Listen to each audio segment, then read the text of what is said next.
morning, friends and family. God bless you. This is Michael Diallo McLendon. Sorry I can't be there with you today.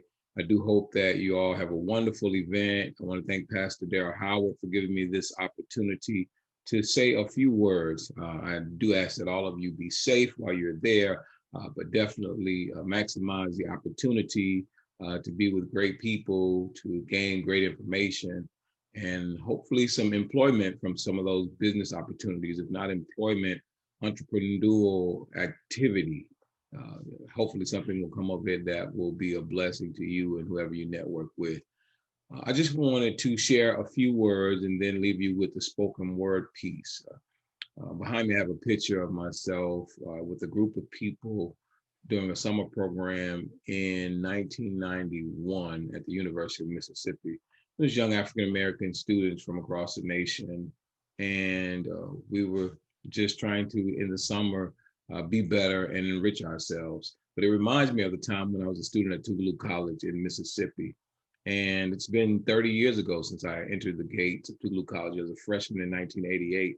And what I remember most about those 4 years was meeting a great group of young people, African American scholars, who really affirmed uh, for me uh, how rich and vast we are as a people, how God has created us to be exceptional, all of his people, and particularly in this instance for me as an African American young male, African American people. So our theme that the president set forth, the president of the university at that time, Adib Shakir, was reflect, renew, and rededicate. And 30 years later, I still think about those words because I think that we live in a time where reflecting, renewing, and rededicating is very important. Definitely in a spiritual sense, reflecting on our life and our walk with Christ, renewing it, and then rededicating ourselves in the sense that we study the word, we take time to rest, we do what he has called us to do, not only in terms of winning souls, which is most important, but also in terms of being the light and the example that he's called us to be. Because many times we may not meet people, but they can be impacted by our character, our behavior, how much we're available for God's work. So let's talk about reflecting, first of all. One is reflecting, I believe, uh, reflecting upon what has happened in our lives, reflecting upon the good, the bad, the ugly. 2020 has been a challenging year for many of us. As some of you may know, I did lose my father in May, and my mother also had COVID-19, but she has survived. And I will be traveling to Atlanta today to see her. So when I think about all of that has happened to many of us, I can't do that without reflecting also upon the blessing that what my father was in my life. The blessing he continues to be in his memory, the things that he taught me. Uh, Even though my mom is still with us, she's much older, and I reflect upon, wow, how great of a mother she was to me. The things that I find old cards as I clean my house where she just wrote me to say hello. Or when I was younger, she would put a little something in the card to make sure I was eating, that I was doing what I should do, because my mind has always been so set on the spoken word and acting. I've moved to various cities, and she just wanted to make sure her son was okay. When I reflect upon those things, I see in them God's love. When I think about some of the holes I may have dug for myself and how God delivered me, sometimes through people I didn't know, sometimes through situations I wasn't aware that would occur.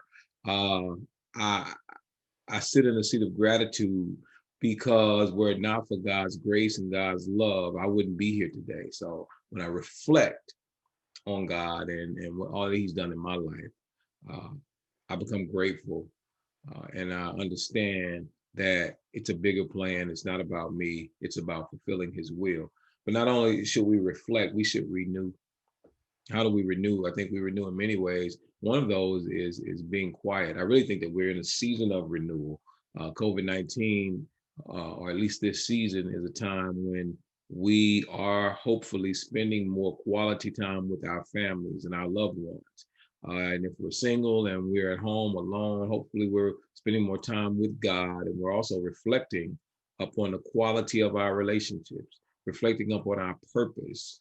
Are we serving? Do we have a servant's attitude?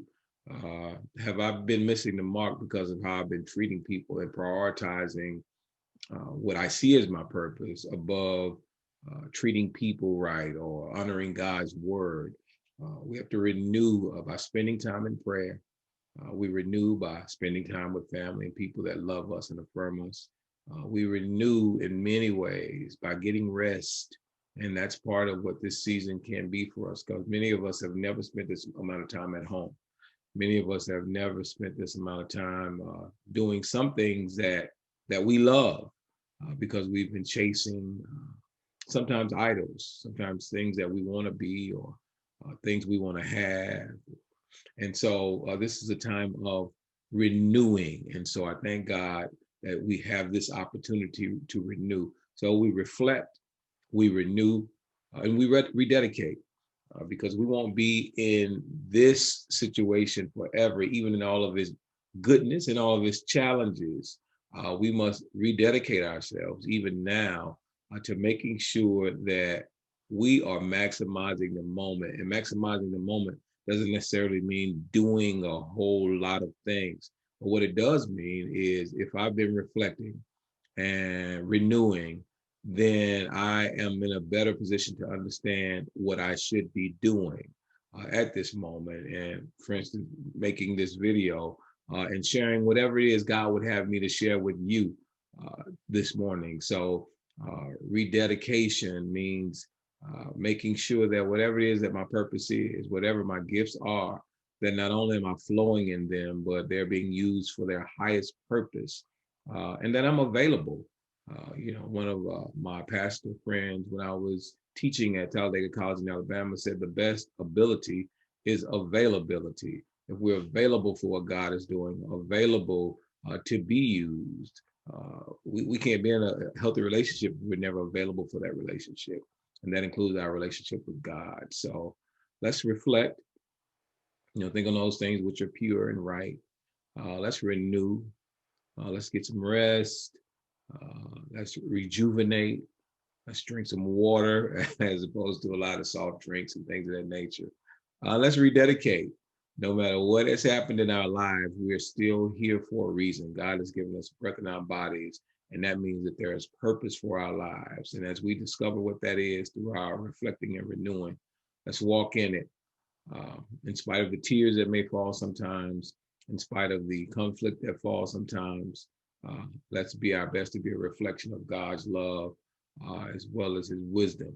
So reflect, renew, and rededicate. I would like to leave you with a spoken word piece. It's called Love Revolution. It's something God gave me many years ago, but I think is always appropriate, at least appropriate to share now because he's putting it on my heart. So the poem is called Love Revolution, and I hope it's a blessing to you all. Again, thank you, Pastor Howard, for this opportunity to share. The world I live in is not rosy colored, with Little Red Riding Hood and old Mother Hubbard. In my neighborhood, the weak don't survive. The hypocrites prosper, and the backbiters thrive. There's no safe place for the people to meet because the thugs parade around like clowns, packing heat. And I confess it's a mess, so I try my best to hold on. But every time I look around, another soldier's gone. People turn to me for answers, but I don't know what to say. I used to try to organize. Now I just tell them, pray. Because we can't turn our back on our families and on our youth. So as long as I've got breath, y'all, I've got to speak the truth. See, we've got to stop fighting over divisions and denominations because our children are filling the jails while we're planning our vacations. We work for what? A bigger car, a bigger house, a bigger garage to park in. Michael Jackson, Prince, and Whitney Houston had it all, y'all, but they couldn't take it with them. And I'm not trying to diss them. I just want you to listen. Whether you're a Baptist, a Methodist, a Muslim, or a Christian, listen, we've got to stop fighting one another over what we believe and start fighting for our children so no one has to grieve. That's why I'm sending out a call for all the daddies to come back and to finally make a pact to keep our families intact. Let's put down the guns and pick up our babies. Let's learn to love our ladies more than we love our Mercedes.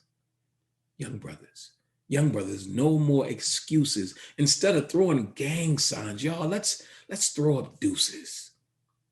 Look, I don't have all the answers, and this may not be the divine solution, but I do know this: we need a love revolution.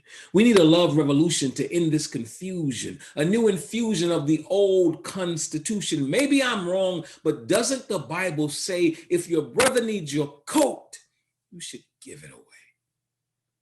So why have many of our churches become like classist organizations, prostituting fear and divine revelation? I refuse to take another year of this wicked manipulation, single mothers sinking deeper into sadder situations.